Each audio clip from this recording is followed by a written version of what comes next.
So welcome back to live action here from UBC's Thunderbird Stadium. Not Thunderbird Stadium, that's just over the way. This is Wolfson Fields, where we've been bringing you live rugby action from the National Championship Rugby Festival here, taking place all week in beautiful Vancouver, BC.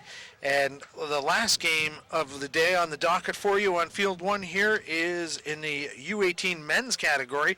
British Columbia won, taking on Alberta. And many saying this is essentially a redo of last year's championship final. And a lot of people thinking this is going to be a tasty encounter. BC wearing their typical gold jerseys here, and yet to see Alberta come out from their cooling spot there under the trees. Just, great weather. But saying that, it's great to be standing here in the shade calling a game. Running around under 25 Celsius sun probably gets the cooking temperatures a little higher for these players. So Alberta trying to conserve themselves, wearing black jerseys under the far trees, out of frame right now, but will be underway in just a couple of minutes. Taking a look at some earlier action from the 1:30 games, BC 53-5 over Manitoba in women's under-18 action. And under-18 men's action, 67-3 for Ontario 3 over New Brunswick. And Ontario beat Alberta 18-10 in under-16 women's action. On the U14 side, Ontario 2, 43-10 winners over Washington State. And it's great to have them all part of the overall festival atmosphere here at Wolfson Fields, calling the games from the new pavilion. It's the Gerald McGavin Rugby Pavilion, and folks, something to behold. I said, well, we'll try and get you some pictures.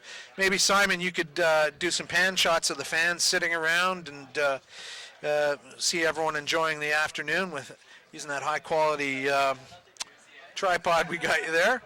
And so the fans piling up for this one. Everyone wants to see how BC 1 is going to do over Alberta. Taking a look at the lineups in the BC 1 front row is Louis Retief and Callie Martinez and Nick Hildebrand. In the second row, Jack Rayner and Luke Bradley. Back row made up of Jason Hignall, Watham Sawchuk, and also Jonas Bloomberg. Then in the scrum half, fly half spot, Spencer Miller and Giuseppe Dutoit. In the centers, Chris Miles and Harjan Gill. On the wings, Kirsten Leitner and Peter Stockton. Then the fullback is Theo Sauter. Off the bench, Judah Ratzliff, Thomas Chung, Thomas Chua, Drew Coles, Jenner Tufel, Foster DeWitt, Tom Kenwister, and Tomasi Vataki, Ben Bethune, and Morgan Tate. Lining up for Alberta in the front row, Jake Horton, Andrew McMillan, and Alec Butler. Second row pairing of Trevor Lubnikoff and Brandon Powell. And then Daniel Schmidt and Wade Hodgen are the flankers. Kieran Washburn, the number 8. Scrum half, Jacob Bentley and Chad Monai Brophy is the fly half. And Chad Bowles is the wing. On the other wing is Spencer Yates, Ben Lesage, Connor McRae, and Brandon Wayan is the fullback. Off the bench, Cam Rizikula, Oliver Mayo, Jack Hughes, Dave McKinney, Marcus Brooker, Liam Horn, Brent Hofstetter, and Derek Bauer, as well as Ben Mayo.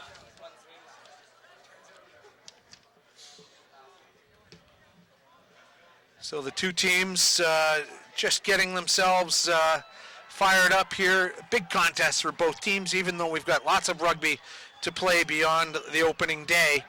Certainly these two teams want to perform against each other, and Alberta would be looking for a big result.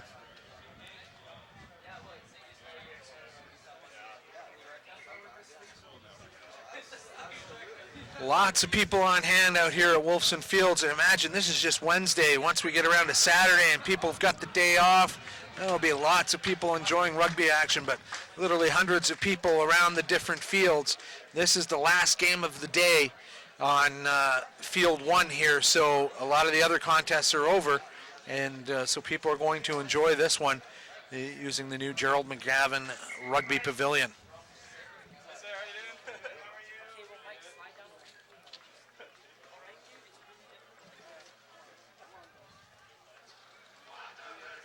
Just trying to pick up who the referee is, and I want to say that might be Karen Lozada from Ontario.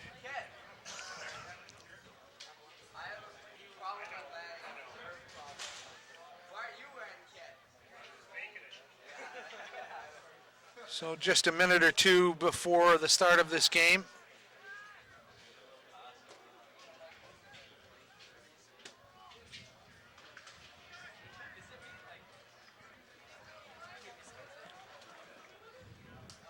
So this will be a 60-minute game, two 30-minute halves. And it is indeed Karen Lozada. And we are going to be underway here. Alberta kicking off to BC 1. BC has two teams in this competition at the U18 level. Great service by Spencer Miller from the half break. BC recycling the ball well. Miller again gets to the fly half to Twa. South African born player now living in Canada. Now Alberta with a chance here. That goes to Callie Martinez, the hooker. Sorry, that was Andrew McMillan, the hooker there, and Jacob Bentley, the scrum half, giving good service to his team. Now the pick and drive by Alberta. BC trying to pinch that ball their side, and that Alberta player had to let go of it. Now some counter-rucking, aggressive work, but they've got to get a miner's axe, get that ball out, but finally it's Bentley getting the ball, and good recycle ball there. That's the inside center, Ben Lesage, stepping in to a couple of would-be tacklers. Bentley again.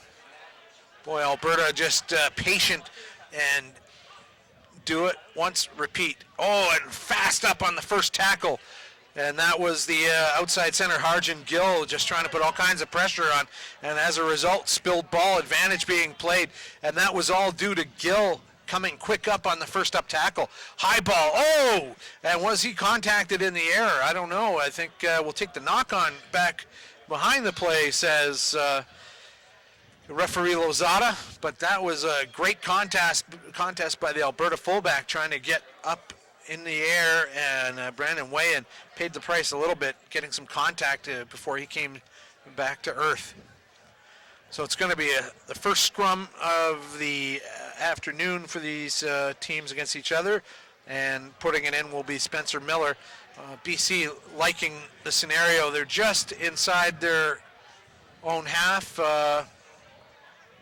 and now that ball's not going in clean. The two front rows aren't coming together, but they got split backs, and don't kid yourself for a second. This is a fast BC 1 team.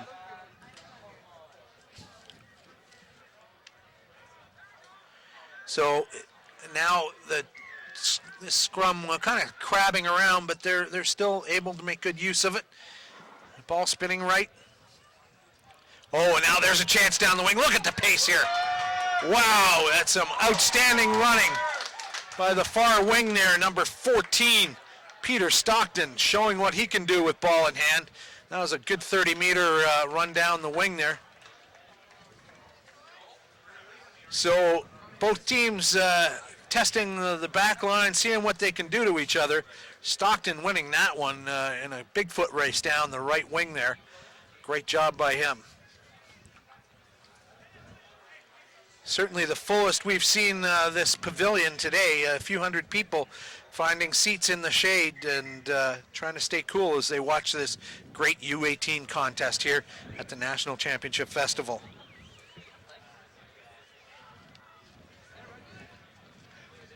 Congratulations also to the Canadian women who have appeared to make it into the Nations Cup final. That game still taking place in Colorado, but they're well in the lead over South Africa, and that would give them 2 wins and 1 loss, and they'll meet the USA in the Nations Cup final at Infinity Park in Colorado. Now, nice service to the inside center. He stepped through a couple of would-be tacklers, still going, and that's Chris Miles. Alberta trying to stop the train that is BC. Great run by the second row, Luke Bradley. Now quick hands down the line. Harjan Gill links up with the winger, and it'll be the first try. Kirsten Leitner. So Harjan Gill should get 3 of those 5 points for that setup pass, but it's all finished by the winger, Kirsten Leitner. And BC on the line, scoring 5-0. And Alberta probably disappointed, but that was a fast attack and quick hands down the line. They exposed the gap that was there, and so good opening score by British Columbia.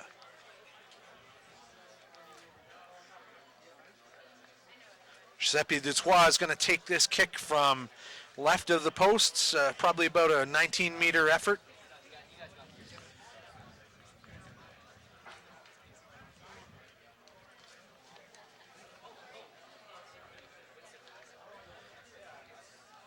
Sneaks up on it.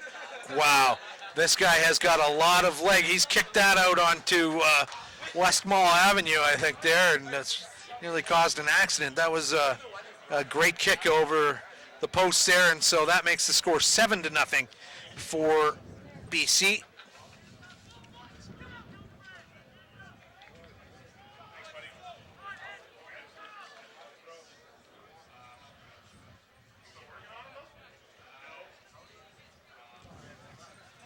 The restart by Alberta, that's a high floating offering. Pressure coming quickly. Taken well by the 8, Jonas Bloomberg.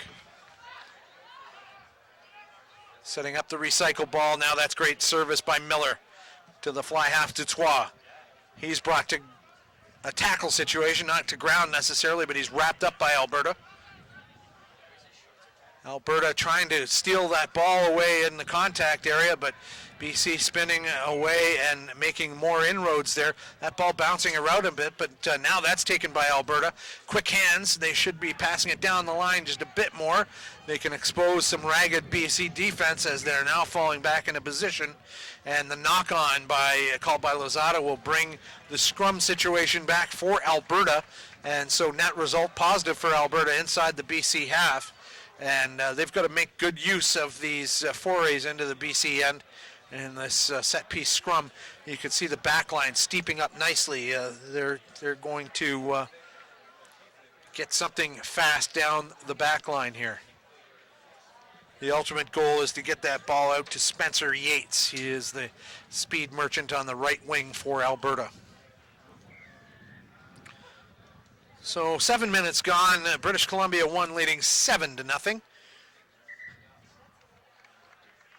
It's been great bringing you rugby action all day long here from Field 1 at the Gerald McGavin Rugby Pavilion. If you get a chance, you're in Vancouver, you should come out. $5 at the gate all day long, and come support these young rugby athletes. We know there's lots of rugby fans in BC. That's scrum, staying static, now taken out by Alberta. Now probably not using the pace to all their advantage. That's the inside center, Ben Lesage. He's the captain of the team. Ball staying Alberta side. Nice spin pass back to Lesage. Wow, some hard running. He's got to release that ball maybe a little quicker. Oh, and that ball's been stolen by BC. Some deft footwork at the breakdown. That ball was kind of out, so it was free game. Alberta will be disappointed they lost possession inside the BC half. And now BC content to just punch it up and pick and drives from the back of the ruck. That's Nick Hildebrand. Miller trying to get that ball up, but not before the long blast of the whistle from Lozada, leaving their feet at the breakdown, and that one's against Hildebrand. He had to roll away. Instead, he left his feet at the breakdown, and so this will tell you what kind of a contest this is going to be. Not a lot of teams have taken a shot at goal today, but this Alberta team wants to start their scoring account, and they will take a shot at goal. That's Chad Monai Brophy, who will be taking this kick, and he'd be happy to come away with 3 points, and then they can start building off that. They're not panicked that they have to score tries in the early going. They still have lots of time in this game, and they need to punish BC for infringements inside their own half. That will also send a message to BC players that maybe they got to be a little more careful with their hands and staying on their feet, things like that. Monai Brophy now, that's a beautiful curling kick, and that's gone over. Flags go up, and 7-3 the score now.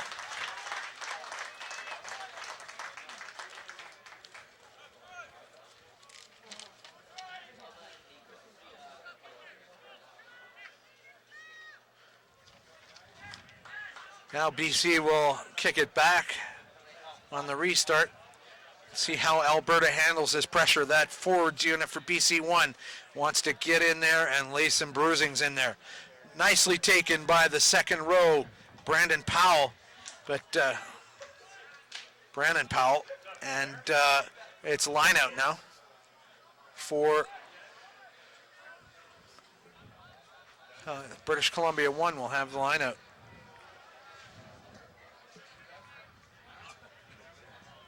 Nice clean take from the line. Good throw by Callie Martinez. Now the pick and drive by the front row, Louis Retief. He's done well going into contact. Oh, and some counter rucking there. Alberta's going to come away with this. They have. Oh, no, and BC just as quickly got it back. So forward pass, says Lozada.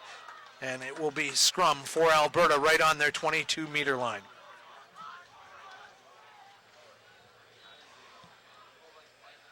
So congratulations to the Canadian women. They have indeed won that game. Going to pick up the score for you in a second. So they'll be in the Nations Cup final on Saturday against the USA. It's a team they lost to earlier in that tournament.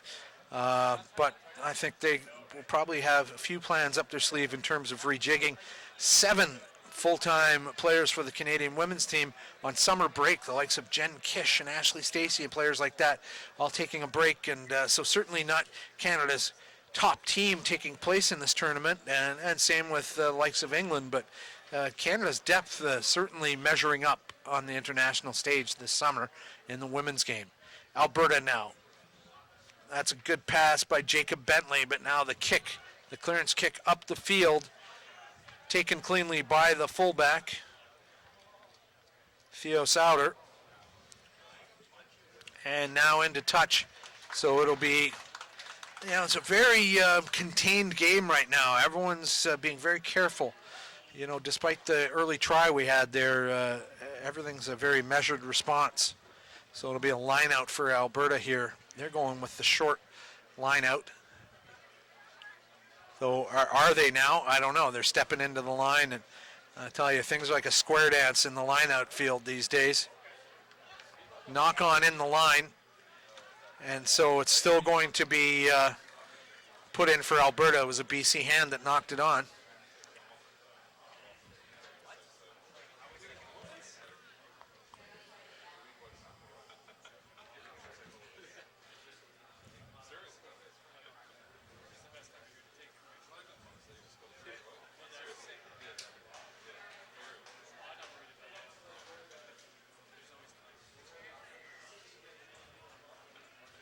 Put in by Alberta. That scrum definitely not steady. Both teams under pressure there. Some straight hands down the line. Now the off wing coming in on the attack. Quick service again. Oh, and drop ball. Jacob Bentley not getting that ball back cleanly, and so that ball knocked on. BC will have a chance for the scrum here now.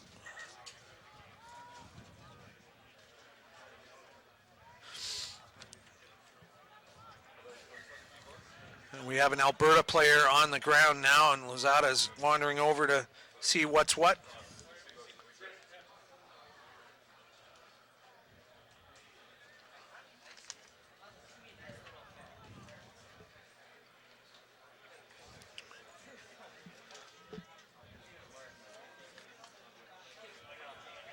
So that is inside center for Alberta, and the captain, Ben Lesage. And he looks like he is in some difficulty favoring a left leg or left ankle. He's definitely not into putting any weight on it, and he'll be looking for some assistance coming off the field. And so he will leave the field. That'll be disheartening for this Alberta team to lose their captain so early in the game, just 13 minutes gone. 14 minutes, on run time there, and now just trying to pick up who's coming into the game for Alberta. I think that player may have already come on.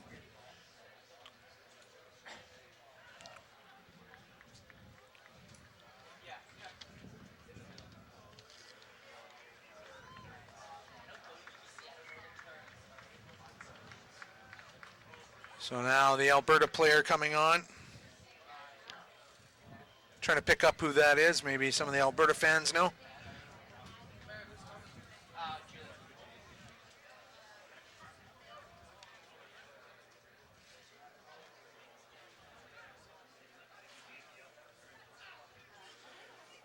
Spencer Miller trying to get that ball, and that scrum's already gone sideways. Miller to Dutois. No, that's the wing, number 11. Christian Leitner, try scorer for BC. Miller, low pass, but getting pressure absorbed quickly by Alberta. It's the pick and drive on. No, it's not.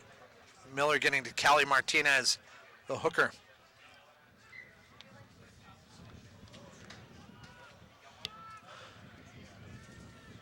So knock on by British Columbia. We'll see Alberta with the scrum at their 10-meter line from center.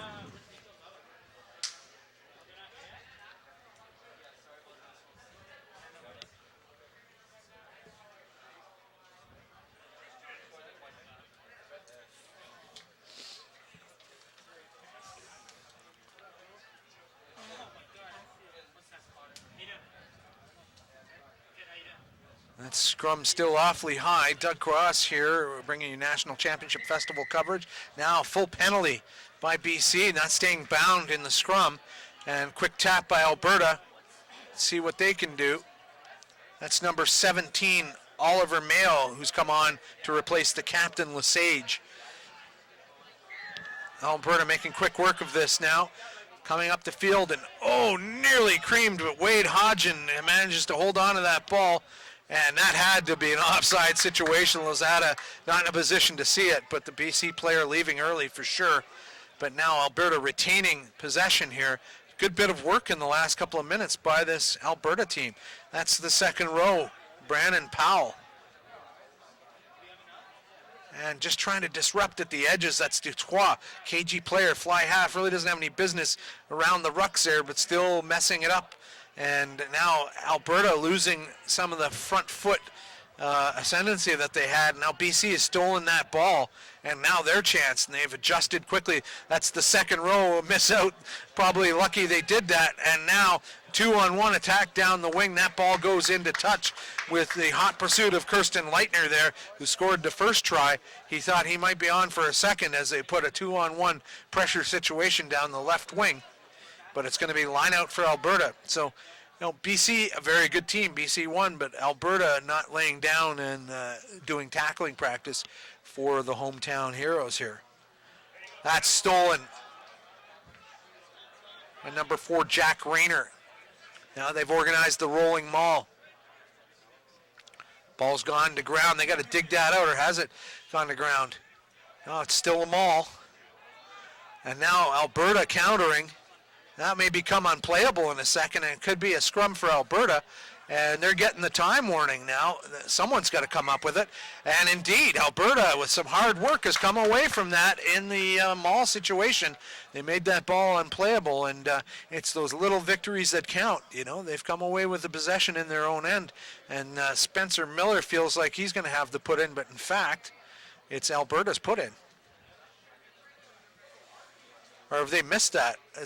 I thought it was unplayable, and Alberta won that, so I think they've got this wrong, but they're going to go with it.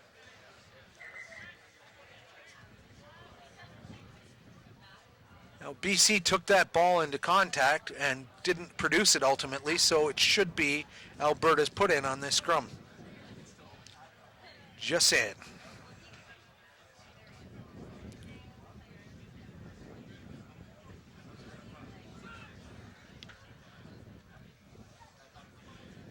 Boy, that scrum very unstable on both sides. Miller is going to let his 8 pop it off to him. And that's a good job by Jonas Bloomberg. Oh, and now loose ball picked up by Jason Hignall, but not before it falls to ground. We'll have the scrum. So opportunity lost there for BC. And now going to be very important how Alberta handles this pressure inside their own end goal area. They're going to need to get clean service from the back foot of that scrum, and then a big clearance kick by the replacement, it'll be Chad Monet-Brophy, Ben Lesage off the field, and Oliver Mayo in there, but he probably wouldn't be doing the kicking, though. It looks like he is lining up for kicking duties, so just see how this all plays out. It's certainly not a great platform for Alberta to work from. Spin pass, it is Mayo, takes a moment, nice spiral kick down the line, and boy, you couldn't ask for much more than that. Quick throw in now by dropped ball by the fullback. I don't know if Lozada had a chance to pick it up, but that was certainly a knock on. And Alberta unlucky there, and BC still alive despite the knock on by the fullback, number 15, Theo Sauter.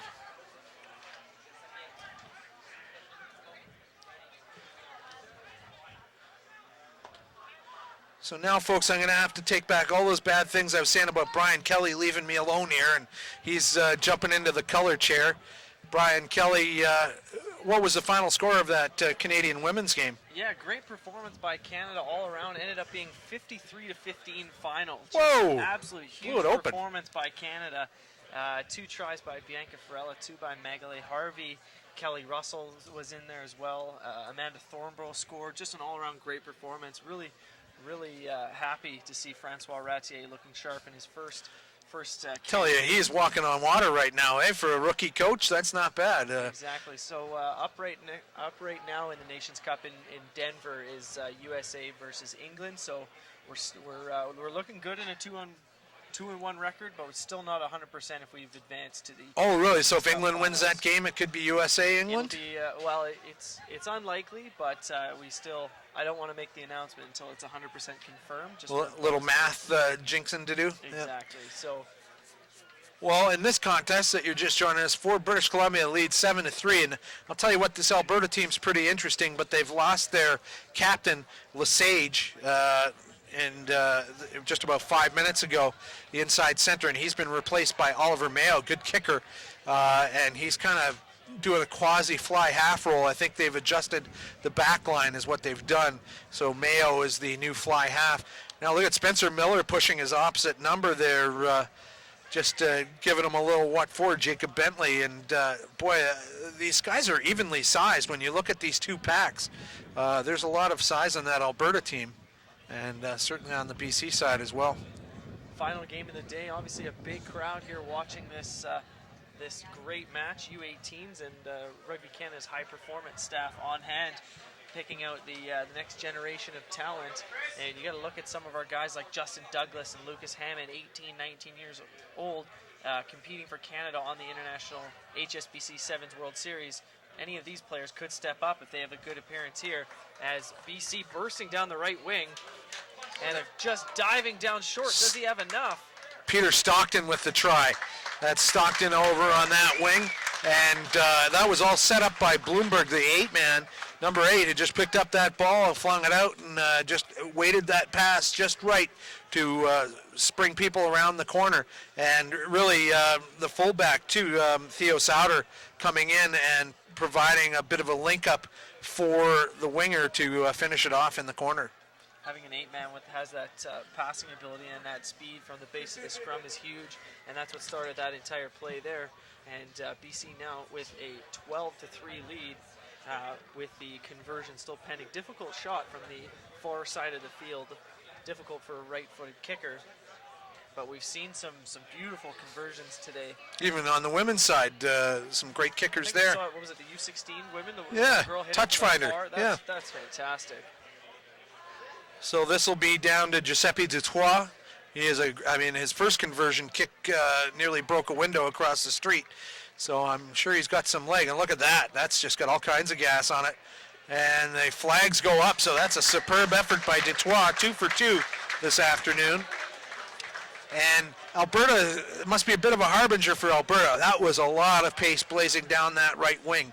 And they're going to have to learn to ask for help quickly when things start going around the corner. You need to have that drift defense going across and cutting that lane off. There's Garrett John, the man who is taking sevens rugby to new heights in Canada. Just coming in to say hello. Canada, obviously a core status for next season on the HSBC Sevens World Series.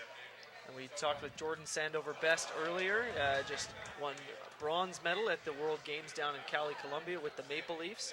The Maple Leafs are a program designed to get sort of the next wave of international players, more game time, more international appearances, and the likes of Jordan Sandover Best, Jake Webster, Adam Zaruba, Jack Smith, players like that really shined down in Colombia.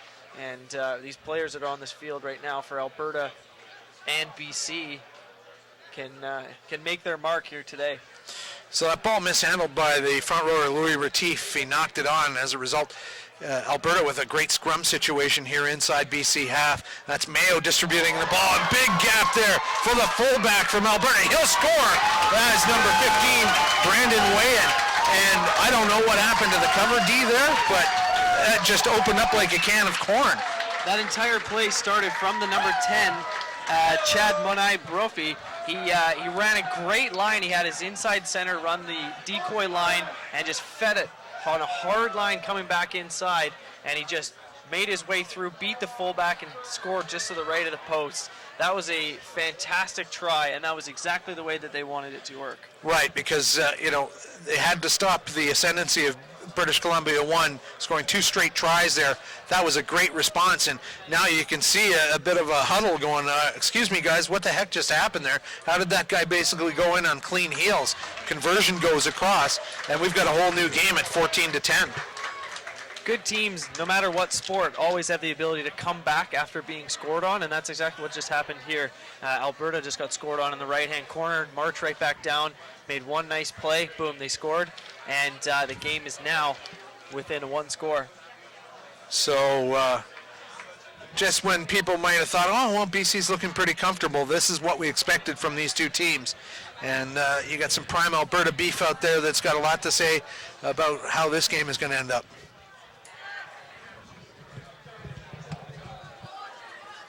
High restart. Oh, just misses Took. Oh, is there going to be another try in that corner?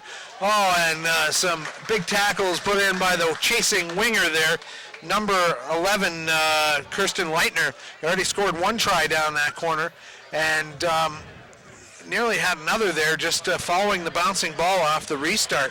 And Alberta's got to learn to get a hold of that as we watch Callie Martinez, the hooker, and he links up, and boy, that player just, oh, and that's nearly a try by the flanker, Jason Hignall, off of that line out, just a half a meter shy there. Alberta putting in some big tackles to stop that happening. Now doubling back and nearly over the try. That's the second row, number 5, Luke Bradley. And boy, some huge defensive efforts being put in by Alberta here. Now BC probably more content to spread this wide a little bit. Oh, and a misplay there in goal. If nothing else, there'll be a knock-on and a scrum for Alberta. But Lozada waiting to see what's going to happen before she calls the... did they get the advantage on that one? I suppose they did. They got from out of the shadow of their post. Oh, and nearly picked up and interfered with when he didn't have the ball. A few fans saying, hey, that's not on. That's the fullback, Brandon Wayan.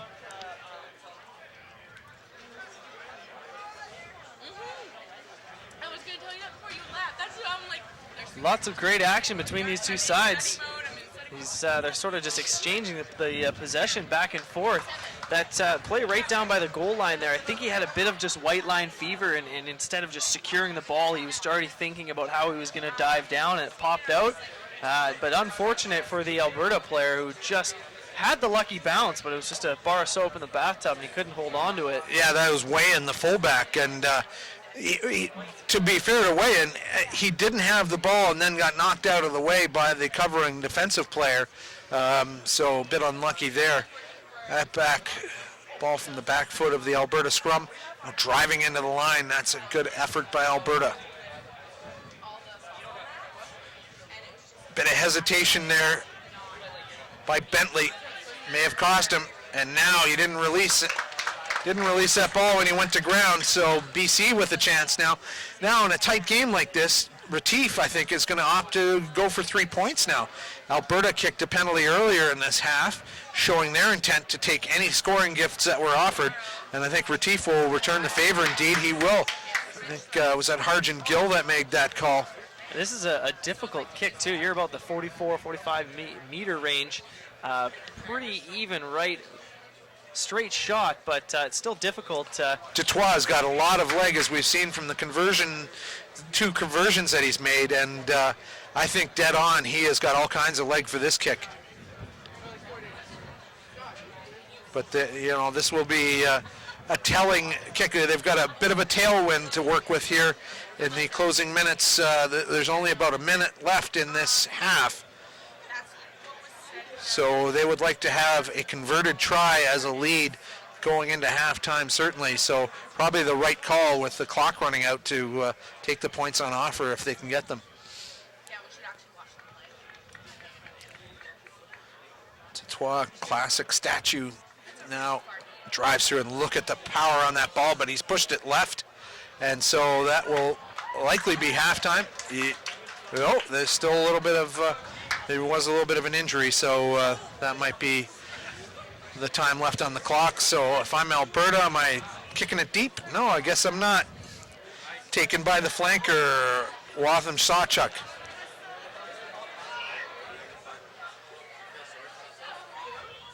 BC trying to get that ball out clean, and Miller looking left and goes right to the second row, Bradley. Bradley offloads and drop ball by the 8, Bloomberg. Now will Alberta do anything in the last gasp of this first half, or they trying to get a clearance kick, but that won't find touch, and the counterattack will be on by the fullback, Theo Sauter.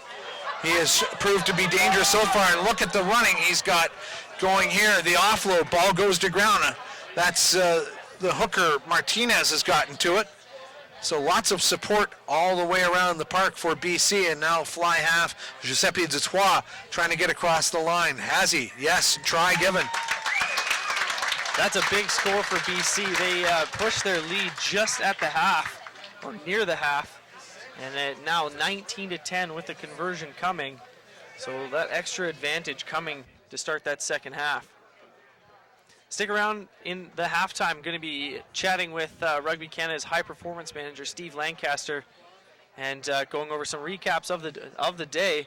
It's been a fantastic start to the annual National Championship Festival here at UBC in beautiful Vancouver, British Columbia. So Jason Hignall got that try, just confirming with the BC supporters bench, the flanker Hignall. Finishing off a move from Dutois. So great effort. And Dutois with the kick to come.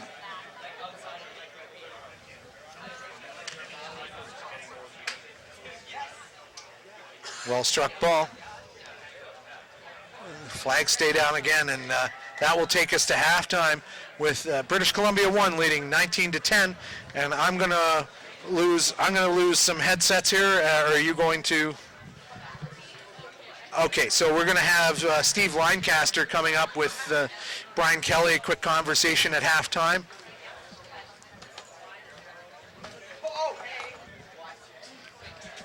Back in a second.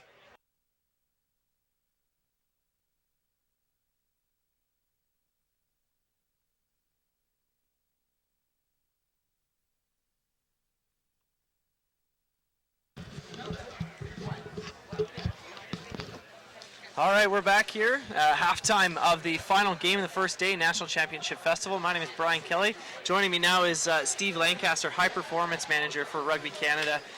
Steve, there's a nice big crowd here today, sunny, there's lots of rugby in action. It's a pretty good day for Canadian rugby. It's a great day for Canadian rugby. It's a great turnout here today, fantastic weather, fantastic setting at UBC. You couldn't ask for more. Talk a little bit about how important this tournament is for not only the athletes, but for Rugby Canada and the sort of long-term goal. Oh, it's hugely important for us, Brian. We've had a really big year this year. We've had some great results on the the world circuit for sevens and also in 15s. But this is where the future Olympians, the future World Cup players are going to come from. And for us to continue to have strong teams and to grow our standing on the international stage, identifying talent here and harnessing it is going to be crucial. We've got strength and conditioning staff here from Rugby Canada, running the players through screening and testing. We've got all of our national team coaches here, spotting talent. So just a great opportunity for us to see what's coming through. You were recently in Moscow for the Rugby World Cup Sevens with Canada's men's and women's team. Two very strong performances, the men finishing with a 5-1 record, I believe, and the women finishing second behind New Zealand. Tell us a little bit about the excitement of that event and how Canada did. Really exciting event, fantastic achievement for our teams. It's a shame it happened on the world stage but so far away from Canada, and that it probably didn't receive the attention it deserved back home here in Canada. But you know, our women's team unfortunately lost the final to New Zealand, but that's the first appearance by a Canadian rugby team in a World Championship final, so fantastic achievement. Our men's team only lost the one game to New Zealand on day one, who were the eventual champions, so massive weekend and a great way to sign off a really successful season on the sevens circuit for both our men's and our women's teams. You had quite the healthy career yourself in rugby, playing in New Zealand and in Japan. For all the young kids that are here today and watching back at home, if you could say one thing to them at this age, what would it be? Enjoy your rugby. You know, I mean, it's the experiences that you have in the game that will keep you coming back season after season. And so, you know, more than anything else, to kids that are participating at any age, I say just enjoy the experience and keep getting better every year. Okay. Thank you very much. That's Steve Lancaster, Rugby Canada's high performance manager. We're halftime here for the final game of the first day National Championship Festival. BC has a 19-10 lead over Alberta. We'll be back in just a minute with the second half. All right.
So the horses have had a drink and they're all back and ready for second half action here. And boy, oh boy, Alberta certainly putting up a contest against BC1, but BC1 leading 19-10. And I think this next 25 minutes is going to be outstanding. High restart coming in from BC and taken well there by the fours, knocked back, but cleaned up by Alberta. Spin pass goes to ground. That's Mayo having troubles with it. He's the new fly half. They switched up their back line a little bit when Lesage, the captain, went out. And now I think that's Harjan Gill that's gotten to that ball. And quick spin pass by Miller. Serving well into the line. And BC want to start things off with a crash. That's number 18, Thomas Choi. He's a replacement onto the field. Oh, some big tackles being put in by Alberta, and you can hear the crowd murmuring their approval of just what's going on out here. And I mean, easily the biggest crowd of the day. We've got 250, 300 people in this grandstand, plus the adjacent grandstands, and you know, a lot of interest in this game. Harjan Gill has been playing for the BC Elite Youth Sevens program with Shane Thompson for the last few years. They've won a few tournaments. Shane's also one of the coaches of the Canada Maple Leafs, along with Morgan Williams.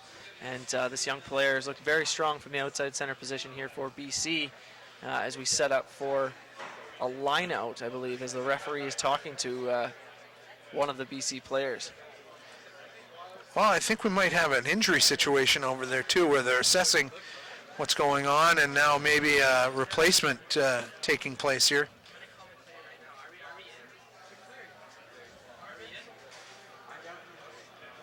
So, long first day of broadcasting. This is probably the longest day we'll have. Most games will feature 5 games, but today, when was that? 1, 2, 3, 4, 5, 6 games. So lots of activity here on Field 1. Tomorrow we open up with New Brunswick versus BC2 in, what color is that? Under 18 men.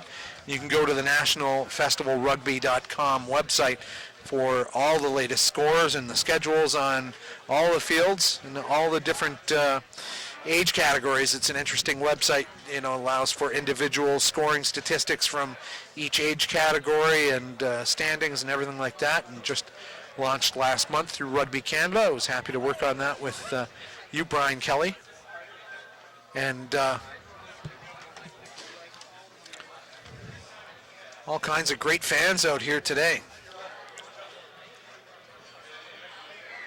And we're almost back in action here. Had a little break, and it's Alberta ball, and they're looking deep inside their own half. Alberta struggling with the scrum a little bit now. Is BC stolen that? Looks like Alberta's popping their head up at the back row position, and now Miller, Dutois holding on to it. He's gone a good 10 meters just at the line now. They're trying to hold him up. Will they be successful? Now diving left, and that's a score for British Columbia. Didn't pick up who that was. Who's that just tipped off the ball there? It looks like it might be Miller, the scrum half. That was a great play there by the number 10. Saw a little break and just decided to go himself. He got held up 1 meter out, and then the final player just dove over the line. Alberta lost the scrum deep inside their 22, and that's where that all started from. So winning your sets is huge. Yeah, it looks like that was Miller that just dove to the left, the scrum half. Giuseppe Dutois, he's had a few kicks for conversion today, lots of distance, but just not finding the mark. This one is a bit of a sitter for him, and he pulverizes that one. It goes into the next game, one field over, so good effort by him, and that will put the score line up to, well, let's see, 26 to 10. Scorekeeper's looking for all her numbers back there. So Alberta will take the restart. It's going to be Mayo.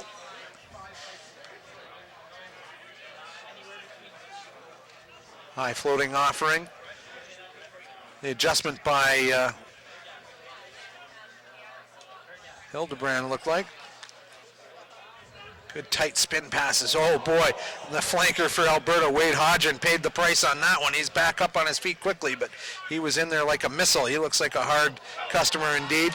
BC looping around and trying some of their open moves here, and that's Dutois going to ground, but certainly some sparkling running by the South African-born fly half.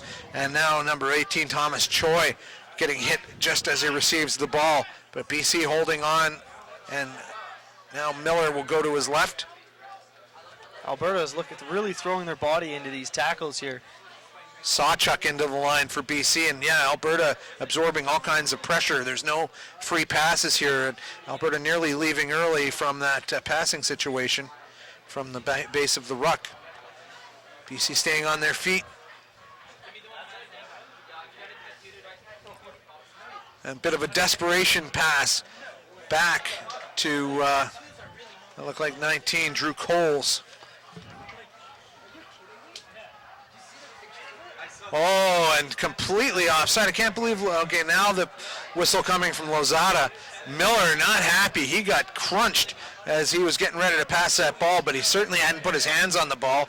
The Alberta player guessed wrong and paid the price. That's a ball out to Miles, Chris Miles, stepping inside.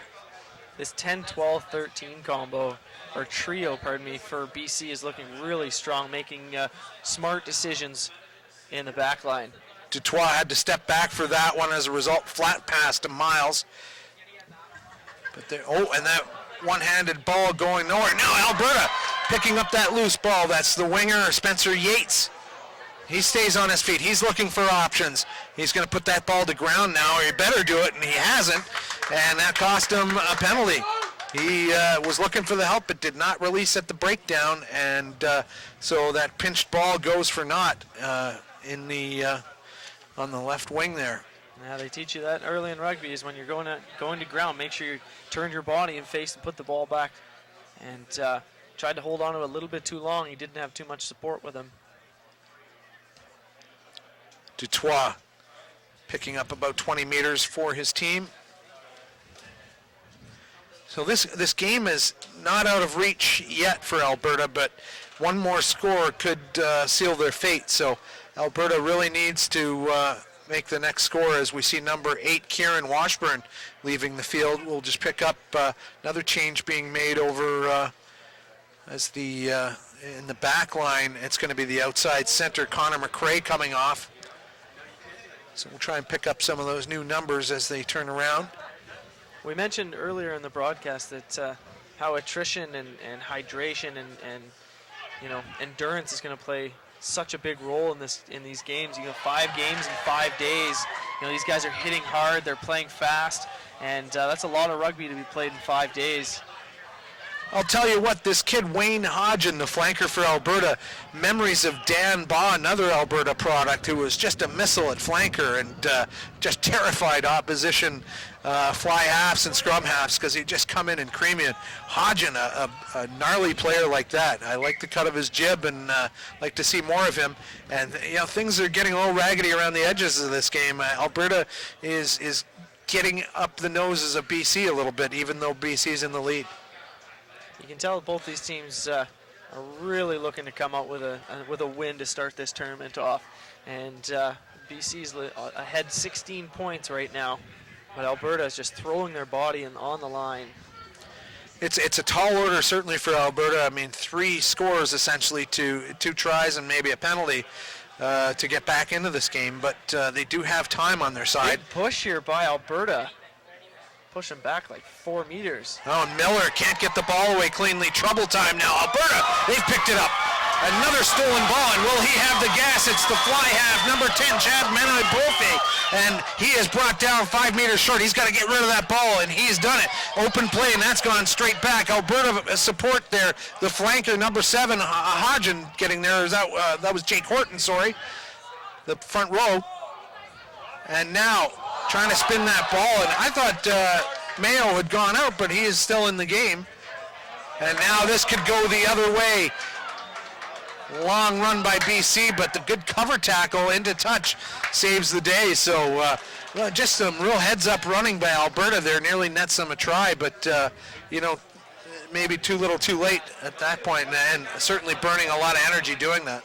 Great energy all around the field, from one side all the way down, stolen ball, popping it all the way across, and yeah, there was a little bit of sloppy passing there by Alberta.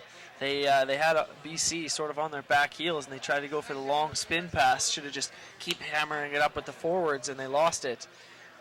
We were about nearing the 10-minute mark into the second half. I'm impressed by the cover tackles by Alberta when the ball started going the other way. There was still lots of people back there to make those big stops, and now that's the fly half, Menai-Brophy, trying to put some pressure on the wing, number 11, Kirsten Leitner. Still trying to figure a way past the Alberta line, and now Leitner, he's doing well. To his opposite wing there, Pete Stockton. He's already got a try in this game. Interesting to see the far wing coming across in Leitner and working with Stockton there. And now quick hands down the line. That could be a try for the fullback. Oh, and he's brought down. Great open field tackle on Theo Souter.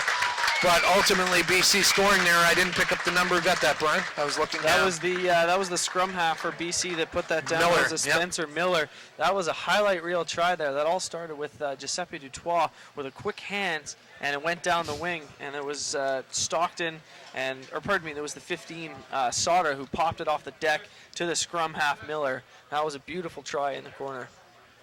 So while Alberta thought they might have a glimpse of hope here, I think that is quickly evaporating in the long afternoon sun here.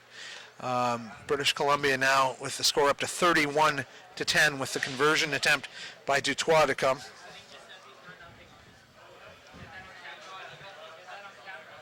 Fans, don't forget, if you're coming out to the National Festival at UBC Wilson Fields, check out the merchandise tent run by our own Deanna Ahi. All kinds of great sales and event merchandise, and boys, you see all kinds of kids wearing their T-shirts and enjoying the heck out of all the stuff that they're buying, and some big sale items out from the head office store in Toronto, as well as watch Dutoit.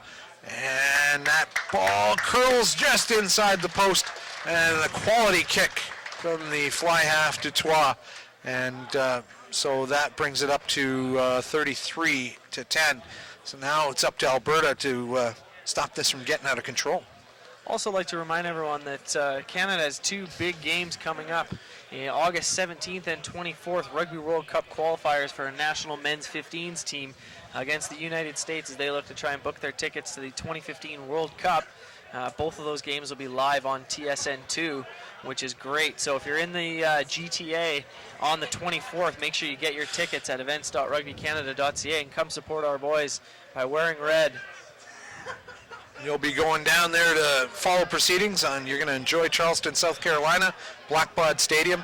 I thought the whole place was erupting into flames the July 4th we played there in 2009. It was so hot, but I think you'll have it a bit easier this time around. That's the last time Canada lost to the United States, and boy, did they ever make the Americans pay on the return leg to Edmonton that year, just putting a pounding on them to qualify for the World Cup. Kick by Dutoit down the field. Bit of indecision by the back three. Now a flip pass to the fullback, Brandon Wayan. Big high kick from Wayan. It's fielded cleanly. BC considering their options, flipping it out to the fullback. That is Sauter again. We've been calling his name a lot, and also Stockton now in the second half.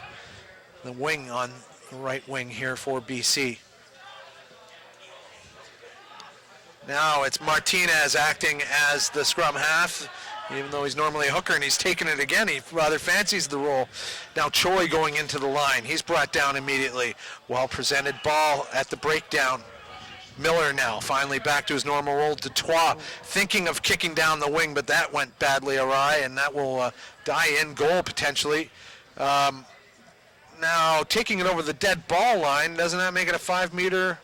No, I think it was already out the back by the time. Was it? Okay. By the time he picked it up, it was already out the back. Yeah, Dutoit looking for a little bit of a cheeky option there. Cross kicks like that are always, if you make it, you're a hero. If not, you can hear the oohs of the crowd. And that was one of those that didn't exactly go the way some of the worst guys will be your own teammates too. They'll pull clips of that down and go, "Hey, nice chip there, Dutoit," and they'll pay the price for a little bit, but that's what being teammates is all about. Alberta pouring in there in numbers now. That's the Bentley, the scrum half. Boy, just massive tackles being put in as number 23, Derek Bowyer, goes into the line for Alberta. Now, taken back BC side by Hargan Gill, rather. BC just a little more organized on attack as Dutoit finds a lane and has presence of mind to offload, and that's going to be another BC try. And the cracks well and truly presenting themselves now as we pick up the number of that try score, number 13. So that's Hargan Gill who finishes that move off and puts the score line even higher. I don't think Dutoit liked that we were talking about him making a bad decision with the cross kick, so we decided to make immediately up for it. It got radioed in like, you've got to make this right, So 38-10 with the kick to come by Dutoit. And still 15 minutes to go in this game, roughly. 60-minute games for the U18 men.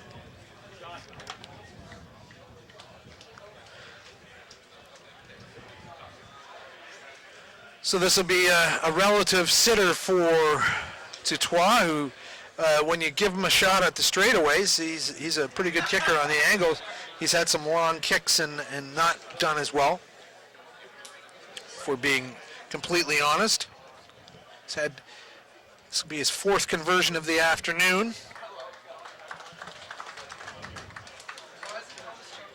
And that officially puts them at 40 points to 10, so a 30-point lead.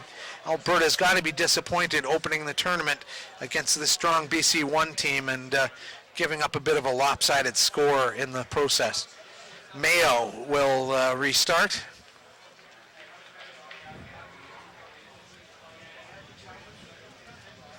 He's been a capable replacement for the captain, Ben Lesage, who went down with a left leg injury. Not sure if it was a bad ankle or a leg in general, but lower leg anyway. As Brian Kelly rejoins us. BC getting the call. Well, no, it's going to be Alberta with the scrum here from the knock-on. So, you know, certainly this game over in terms of Alberta winning it, but there's things that they can still do. One of them is stop BC from scoring more points, but, you know, just in general, organizing their attack. This is probably going to be one of the better teams they play this week, so the more that they fix in this last 15 minutes will make them a better team with the opposition coming up. Yeah, and it's important to get a little bit of momentum moving into the next day and knowing some combinations that work as I see the 15 comes off and a new player comes on and you know, taking the positives out of day one, even if you do lose. That's weighing off for Liam Horn. Brandon Wayan, the fullback, putting in a good afternoon's work and certainly making some big runs and big tackles. And let's see how Horn does under some pressure. He looks like a young guy and jealously just look at a full head of hair like that. Think, oh, one day I had hair like that. I needed a sweatband to keep the hair out of my eyes. Now, not so much. So it's been a busy summer for you, Brian Kelly. You've been, you know, traveling back and forth across the country and with a busy Pacific Nations Cup run that Canada went on and then playing against Ireland in Toronto. What a historic night that was at BMO Field with 20,000 fans. It's been a great first year for you, hasn't it? Yeah, all the games have been incredible. We had a good run beating USA in Edmonton and then Fiji and Ottawa, Tonga and Kingston, so it opened it with 3 wins against 3 good teams. The Ireland game was a historic night and it was fantastic just for, you know, James Pritchard passing Gareth Reese for the all-time point-scoring record. Not sure Gareth felt that way, but Gareth almost took him off before that final penalty kick, I think. But you know, having 20,400 people at a stadium at arguably Canada's best stadium, outdoor stadium, and you know, I think we turned a lot of heads just getting that big of an audience, and a lot of the crowd were wearing red, and it was just a great night all around. Had a tough game a few days later following that in Japan, lost by 3 points to the men's team, but I think the guys were just a little burnt out and it didn't quite go the way we wanted it. But yeah, 2 big games on the 17th and the 24th, which is going to be, you know, having some of our big guns back, which is good too. Right, Jamie Cudmore in particular. We don't get to see him on Canadian soil a whole lot, so that'll be exciting. Jacob Bentley, the scrum half, really getting some good work in there, coming away with the scrum there from his engagement into contact area. And Spencer Yates now, he's driven back, and these BC tacklers are hungry, and they just want that ball, and they want it as Mayo tries to kick over the top, and it's partially charged down, and everyone's on side now, and that's Choi coming through the line. And it looks like BC swapped out their whole team in terms of how fresh they look. They're just racing around like pinballs out there. Yeah, BC's discipline looking really strong. Head coach Jeff Williams of James Bay Athletic Association just got these guys playing really well, and you can see at the end of the game discipline coming in huge here and sort of running all around the park right now. So that goes into touch. BC down into the Alberta end. And yeah, there was something I was going to, you know, talking to some friends that are involved with different semi-professional and professional sports and in other areas, and talking about travel and what team travel how hard it can be, and I described what Canada had to do playing Ireland on a Saturday night, getting onto a plane, flying to Japan, and playing a midweek game in Japan, and only losing 16-13. I mean, those boys definitely hit the bottom of the tank at that point. They were so tired, and so many games in a week. It was 3 games in 10 days, and saying, you guys are insane. Why would you ever fly across the world and play a game like that? But that's the international test schedule in summer. Yeah, and all of the teams in the Pacific Nations Cup had a similar travel schedule like that at least once. So it wasn't. Yeah, like fair dues when you think of the Fijis and Tongas having to play games and come to Canada. And they were certainly bewildered as to where the Pacific Ocean was in relation to Ontario. But we got some Alberta player is down requiring treatment. And now Alberta's gone into touch, and that's Liam Horn going into touch there. So our women's team are waiting the scores from England versus USA on right now at Nations Cup. Don't hear this very often, but praying for a win from USA, which means they would finish 3-0, Canada would be 2-1, and England would be 1-2. And also not something you hear a lot these days. Bit of a miscue in the BC backfield, and Alberta putting the pressure on now. And that's number 22, Tom Kenwister, trying to get that ball. Now the ball's come back BC way from a clearance kick over the top. That's the fullback, 15, Theo Sauter. Had a solid game there today. And look, he's still on his feet, still going. And now the offload pass just off the fingertips of the supporting BC player. And boy, I mean, physically fit players out there. Alberta and BC, you don't see a lot of guys gasping, putting their hands on their knees. They're back and ready for action inside of a minute. Well, I think a lot of these players know that if you want to compete at this stage, at the national level, but then also at the international stage, you have to be a top athlete. You know, even if you are a front row, second row, back row, you know, you have to be able to run the field, you have to make tackles, you have to be able to get up. Endurance is huge. You know, being high performance is more than just going to the gym and doing bicep curls. It's eating right, it's staying hydrated, it's you know, working out your entire body, having good rest days.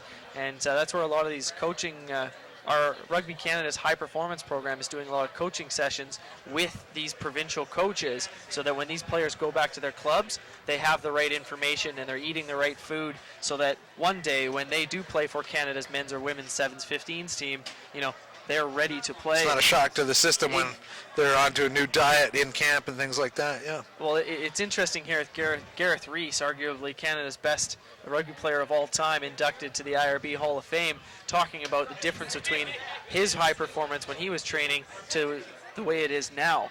You know, back in that time, guys used to be firefighters. They were, you know, they had other jobs and they trained at their clubs, and then they would get the call to play for Canada and, you know, go play Fiji or New Zealand, and the score wouldn't be very well. And now with the training facilities we have at the Center of Excellence in Langford and everything like that, we are high performance athletes that are dedicated to playing rugby and competing for Canada on the international stage. So Sauter trying to make something happen there for BC. Ben Bethune in the game now wearing number 24, and he was rushing to get that ball because the penalty was all the way over on the other side of the field.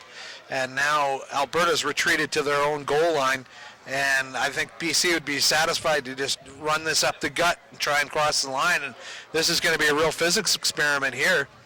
Or have they called for the scrum? They have. They've called for the scrum off the penalty here. And, you know, I think BC feels like they've had the edge in that department. Don't think you'll see them drive Alberta back, but you'll see the forwards unit contained and certainly spinning the ball down the line and trying to match up against the Alberta back line. This is a big man-up tackle opportunity here for Alberta's inside 10, 12, 13. You know they're going to run it right there. And that's exactly what BC have done. Good sticks there by the fly half. Dutois now stepping inside, looking for the offload to Gill, but it falls to ground. Alberta now on the counterattack. Good manipulation of the ball by the ball runner from Alberta. And the tackles just come screaming in. Marcus Brooker just got cleaned out by a BC defender as he got the ball. And, you know, he's only been in the game for a few minutes, but it might feel like he's been in a lot longer after that tackle. So day one almost in the books here. Great great event all around. 4 different fields, 1,000 athletes, over 30 teams in 5 different divisions, U14, U16, and U18 competing here this week. Just great for Canadian rugby as this final game has a couple minutes left. Off the field, too, it's great for these players because they're getting to know each other, you know, in social situations. And, you know, let's not mince words. Guys are meeting girls and everything, too. But it's like a little Olympics over here in UBC residences. And, you know, people having the cultural exchange is good, too. Looked like a forward pass, but play continues. And running up the left wing, that's some awful impressive running. But the flag is up and gone into touch over on that far sideline with just vapors left on the clock, just 3 minutes left until full time here. Still some great running being done by BC's back 3. So we'll be back at it tomorrow again at 9 a.m. with coverage of Day 2 from the National Festival Championship. Starting us off at 9 a.m., New Brunswick versus BC2 in the U18 men. Following that will be Quebec, Newfoundland at 10:30, and that's in the U18 women. Ontario 1 versus BC2 at 12, and that's U16 men. Ontario, Manitoba, 1:30 p.m. in the U18 women, and ending it off will be Saskatchewan versus Ontario 3 at 3 p.m. in the U18 men. Another try by BC, and that will likely put a stamp on this game. I don't know, 45-10. Alberta's been pretty successful keeping BC off the field, out of the try zone for the last couple of minutes anyway, but they've got to be wearing thin after putting in so many tackles. Alberta should be proud of what they've done, but, you know, they'll still be disappointed with the loss. But I think anyone else that's sitting in this stand, I see a lot of the other teams that they'll be facing are going, this Alberta bit of a package we're going to have to deal with here. I think at the end of today, all the teams here are going to have to, you know, do some recovery, assess the injuries, and really try and take care of their athletes. Player welfare is huge while they're here and making sure all their injuries are looked after. And so everybody is close to or 100% tomorrow. So it nudges the score up to 47-10, and still time left on the clock for one more restart here.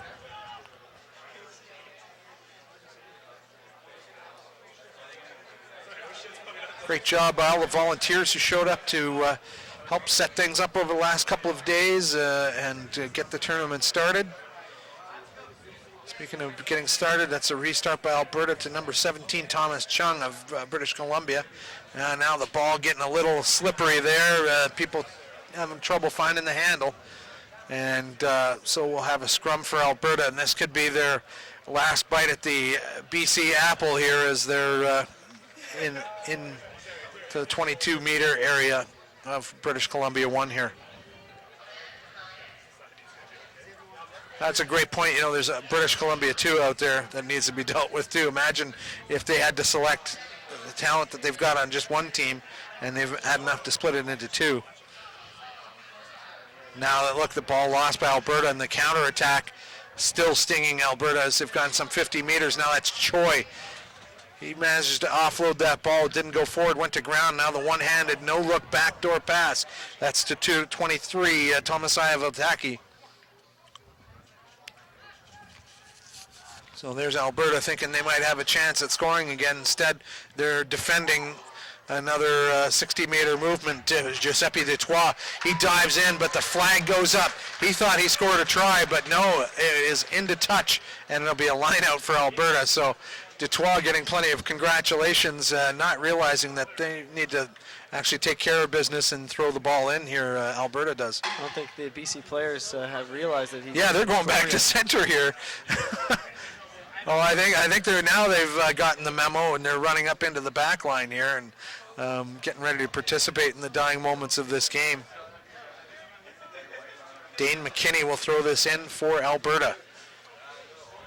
They have a clean transfer and at least get this ball out of Ontario. Now, they took too long to get that ball in, so adding insult to injury, BC will take that in 15 and tap that quickly. Choi steps once out of the tackle. Has he gone across the line? Yes, he has.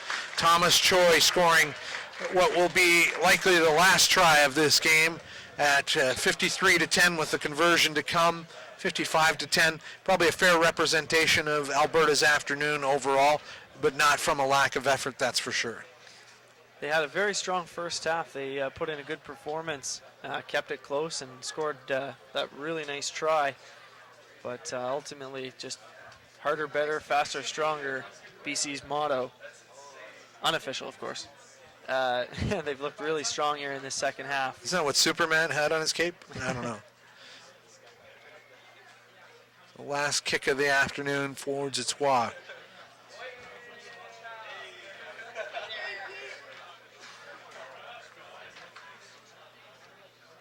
And that'll go across 55-10.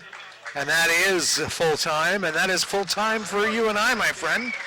And if there's a frosty beverage in our future, I'm not sure, but I think we'll try and find one if there is one about. Been a great day of rugby action here, bringing you all the great tries from the first day of the National Championship Festival. And for Brian Kelly and everyone who guested on the shows today, we'll be back for more rugby action tomorrow starting at 9 Pacific. That's noon Eastern. Check it all out online and follow the Twitter. There's lots of rugby going on and lots of information out there. Thanks, my friend. Thank you. We'll see you tomorrow.